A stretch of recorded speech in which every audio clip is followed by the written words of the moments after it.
Welcome to the Be Bold podcast. I'm Beth Whitman.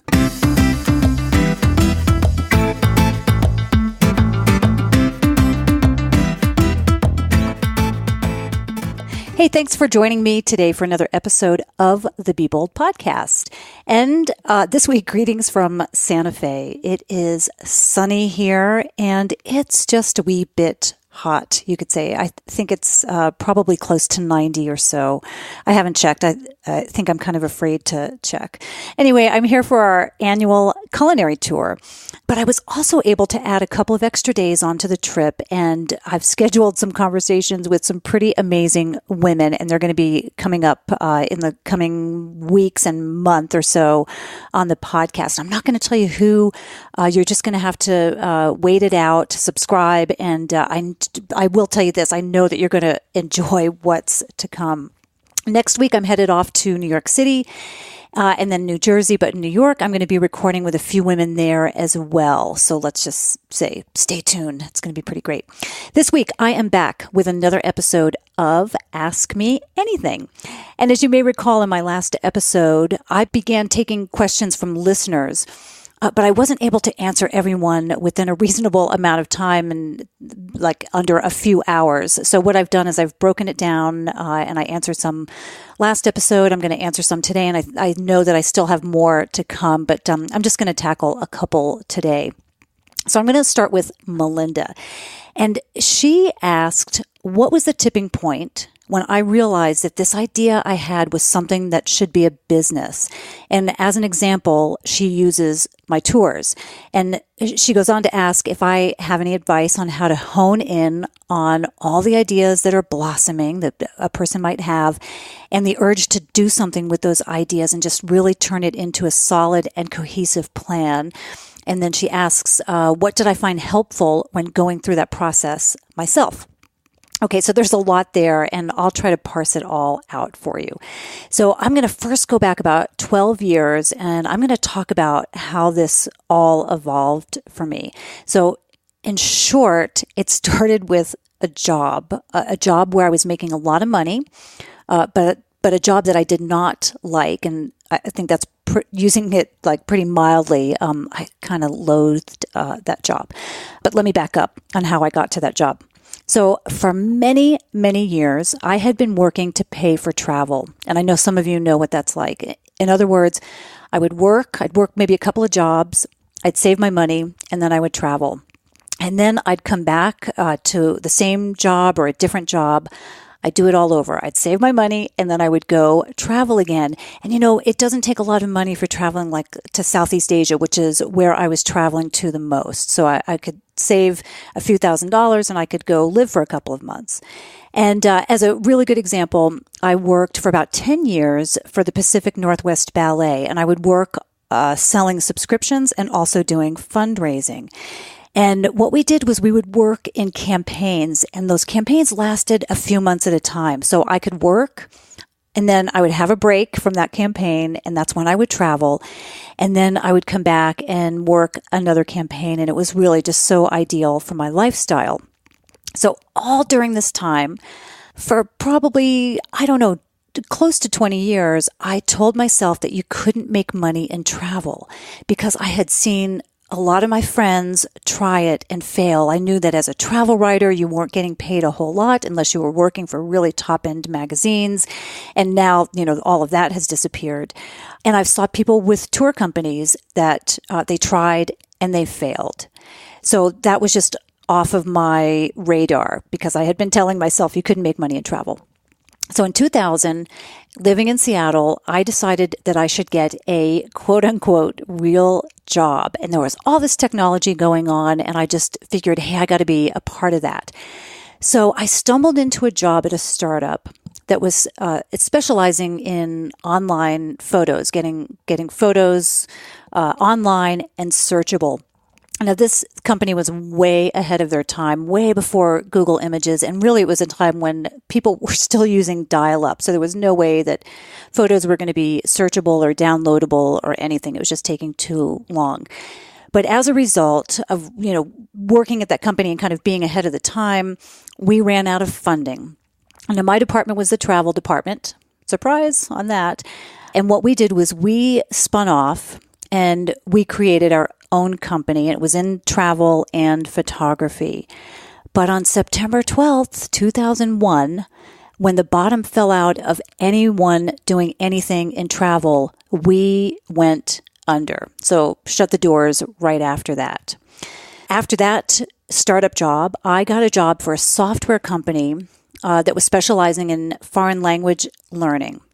And I was doing sales into the bookstores. And, for a cubicle job, I could kind of justify it because they were doing foreign language. I wasn't so much interested in working in software, but that was okay. Now, the short version of that story is that it was a terrible work environment. The owner and just the environment was misogynistic. And I only had 2 weeks of vacation a year, and that was just killing me because you already know how much I love travel. But the thing is, I was making great money. So I just kept telling myself, Beth, stick it out. If you can stick this out for maybe 5 years, then you can put that money into buying homes or rental properties and then have that passive income and then go off and travel. But the bottom line was that I couldn't stand the environment. And every night I would go home and complain to John about it. And he, I'm sure he was just sick of hearing me complain. He kept encouraging me to quit and write a book. Like a smart guy.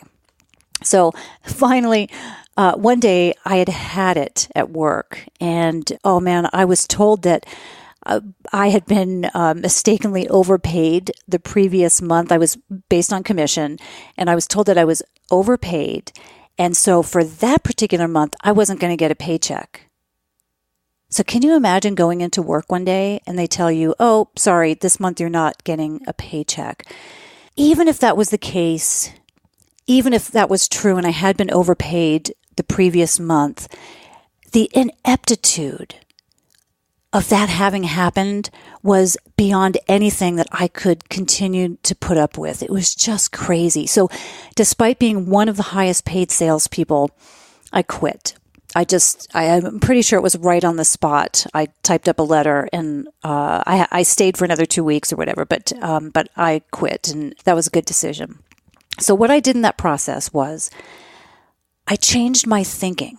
All those years that I told myself that you can't make money in travel, or Beth, I can't make money in travel, I started saying, how can I make money in travel?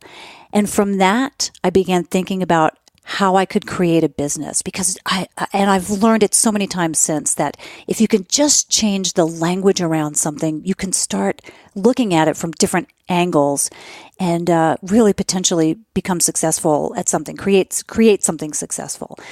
So what I did, and that was about 12 years ago now, I launched Wanderlust and Lipstick, and I wrote my first book, Wanderlust and Lipstick, The Essential Guide for Women Traveling Solo.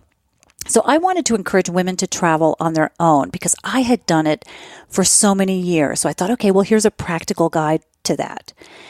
But what happened was these women started asking me if I would lead tours because they wanted to travel with me. They wanted, for lack of a better word, they wanted their hand held a little bit. And there's nothing wrong with that. And I put it off because it wasn't the path that I wanted. But I had a friend call me, and he was already running some tours. And he said, hey, Beth, would you lead a tour to Bhutan for me, a women-only tour? And this is on the phone, and we're chatting. And the first thing that came into my mind was, where's Bhutan? And it has to be co-ed because John wants to come. So I had to figure out where Bhutan was and bring John along because he wanted to travel as well. So I did that trip, and I realized, you know what? I think that there's an opportunity here. People have been asking for it, and I think I could grow this as a business. So started with Bhutan, and then I had contacts in India and all over Southeast Asia. And, since then, I've expanded to many other destinations. So it really just grew quite organically. It wasn't something that I had set out to do. Now, that's not to say that it's been easy. I still have plenty of days when I wake up at 4 o'clock in the morning and I'm thinking about the business and thinking about how do I change with the times? How do I stay up to date, maintain, and grow the business while serving people as best as I can. So it's still, I don't want to say it's a struggle because things are working. Definitely things are working for me, but I still have those moments where I wake up kind of sweating thinking, oh, how am I going to, how is this going to maintain itself? And am I going to be able to keep moving forward with this? That's how it all started. So very organically. So I think for someone like Melinda who's looking for advice, it's about really thinking about what it is you are uniquely qualified to do. What are your talents? And then ask yourself, how can you make this a business? Rather than doing what I did for all those years and telling myself I couldn't do something and coming up with all the reasons I couldn't, switch that around and figure out how you can do it. I just met a woman who is an artist. She hates her job. She works in finance, but she's also this brilliant artist. And she does jewelry and painting and all these sorts of things. And I said, why not think about how you can make money at it? And then she said, yeah, well, there are these things that I want to do. There are some possibilities there. So it's that kind of thing. It's just trying to figure out how you can do it and how you can grow something to your benefit and really be in your passion zone and make it work. Look at all the possibilities for that. With technology these days, there's no excuse for people not to give something a shot, because you have access to such a bigger audience than people did even, 10, 15 years ago. So it is a little bit easier. And I think for all those years, I told myself that it wouldn't work.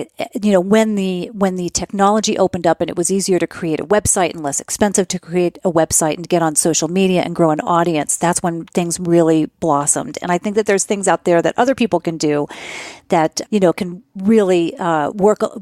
Technology can work to your advantage as well.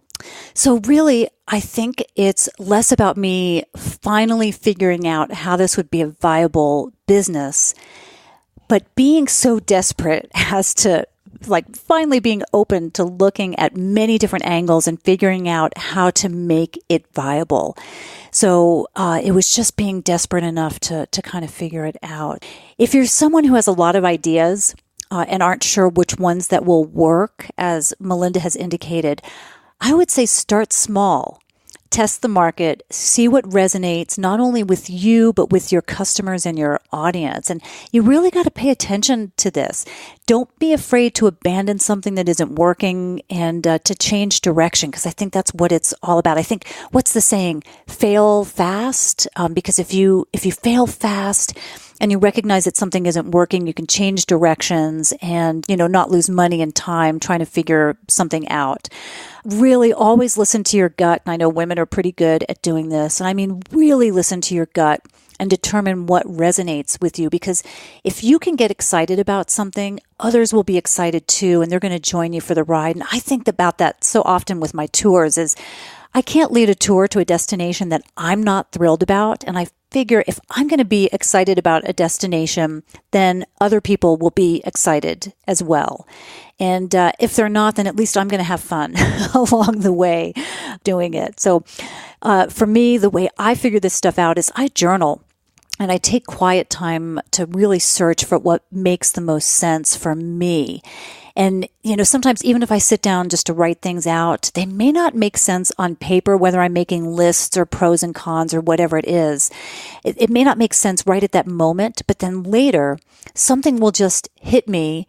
And it could be when I'm out on a run, or I could be driving down the road, or I could be in the shower, and something will hit me and I'll say, oh, yeah, that's what I meant when I wrote that down. I think back and I go, yeah, now I'm connecting all the dots. So, Melinda, I hope that helps, and I hope it helps other people to kind of understand at least my process. And, it's different for everyone. You can hear my story, and hopefully there's a little bit of inspiration in there, but it's going to be different for everybody because everybody's circumstance is different. What people bring to the table is different. And the only thing that I can really say is just listen to yourself. Take advantage of those quiet moments, reflect, get to know yourself, figure out what it is that you want to do. And I really think that things will unfold in that manner. Okay, so switching directions a little bit. Another question that came in. Trina asked if I have any mantras during my long runs. So listeners of this podcast know that I'm a runner. I do marathons. I did 4 marathons in 4 days, and I talk about that in one of the episodes as well that you can go back and listen to, and that's called the Quadzilla. So she wants to know what helps me get through the long runs when the going gets tough, and that's mentally and or physically. And is it different? And I think what she means is what I do to get through things different, whether I'm having a tough mental time or a tough physical time. So, okay. First, I don't really have any mantras when I run. And I know some people will disagree with me on this because I know some people don't like to be distracted. But so the way I get through long runs is to listen to podcasts or music. I get through it by being distracted, basically. And I guess I'm kind of multitasking, especially if I can listen to a podcast where I'm learning something. So it's not like I'm focusing on my breath or my gait or my foot stroke, as some people might, or even, thinking of a mantra. Now, when I'm listening to podcasts, I do only use one earbud in my ear for safety, and the other one is, pretty much tuned to the outside world. And I tend to listen to podcasts where I'm learning something. And that way I feel like I'm kind of multitasking. Sometimes I'll carry a small notepad and a little golf pencil with me. And then I'll take notes if I hear something or I get some kind of a spark of inspiration. I'll stop and I'll take notes. And sometimes I have my phone with me. If I'm doing a long run, I'll have my running vest. And so I've got a place for my phone. And I'll just stop and jot down notes or ideas that come to me. So in terms of what I do when the going gets tough, I think part of it is just getting used to running long. No, I used to get bored after 3 miles and I would want to return home. And now it doesn't feel like a run unless I go out for about 8 miles. So I think with practice, you learn to enjoy it. At least that's what I did. And then having a bigger goal in mind really helps as well. So if you're just out for running's sake, I think most people would get bored. But if you've got a 10K, a half marathon, or a full marathon that you're training for, then it's really good motivation to get out there and really stay on track with things. But when it gets tough for me, it's usually mental. It's usually not so much a physical thing. And it comes down to fueling. So I have to remind myself to drink water. And usually I have, especially for long runs, I use those Nuun, N-U-U-N electrolytes. And then I have to, eat some energy gels. So either goo gels or little Cliff Bar shot blocks or something like that. And that'll give me a nice little sugar and carb rush, and that'll keep me going for another 30 minutes at least. And then I've got to fuel again with another one. And that, if I'm doing an 18 or 20 mile run on a Sunday morning, nice leisurely long run, then those keep me fueled. So I'm not saying that I can run forever, but I generally don't have tough times in terms of the physical aspect, unless I'm dealing with an injury or something. But in that case, if I do have pain, I find that if I can just direct my attention to something else, like my breath or another body part, I forget about the pain because, the mind can't hold 2 thoughts at once. So if I just direct it to something else, it really helps. So as an example, I've been having a little bit of pain in my ankle recently. And if I focus on it and I think about it, it's painful. But if I can kind of forget about it and I think I just pick a body part that doesn't have any pain, my upper arm or my finger, and I start focusing on that, then I forget anything that's happening with my ankle and I just keep going. So that's how I deal with it. I hope that helps out. Trina, I know that you've been training for stuff. I've seen you on Facebook and I see you training for things. So hopefully that does help you and anybody else out. So, hey, that's all I've got time for today in terms of answering your questions. I'm really thrilled about my guests, as I mentioned, that are coming up in the coming weeks. So make sure to check back for that. Really exciting times here. I've got someone on board now who's going to be doing editing for me, and that's going to take a lot off my plate and give me the ability to actually schedule more conversations with just some really incredible women. So it's exciting times. If you enjoyed this episode, Please share it and the podcast in general with anyone whom you think might enjoy it. I have to just really stress that word of mouth with these podcasts is so important in getting the word out. Please subscribe. When you subscribe, you're telling your podcast provider that you like the show, and that helps it get more visibility. So look at that. There's a lot of competition out there these days with podcasts, and I really do appreciate you taking the time to listen. Just please take that extra step to ensure you're receiving all of the episodes. It's free. It's worth the cost, isn't it? It's pretty cool. Don't forget to check out my tours at wandertours.com. If you'd like to connect with me, you can friend me on Facebook, and I'm WanderGal on Instagram. You can find out more about me by visiting wanderlustandlipstick.com. You can sign up for my newsletter on the Wanderlust and Lipstick site, and you'll receive a series of tips for making your travels safer. You find all the episodes of the Be Bold podcast at beboldpodcast.com. I've got an amazing lineup.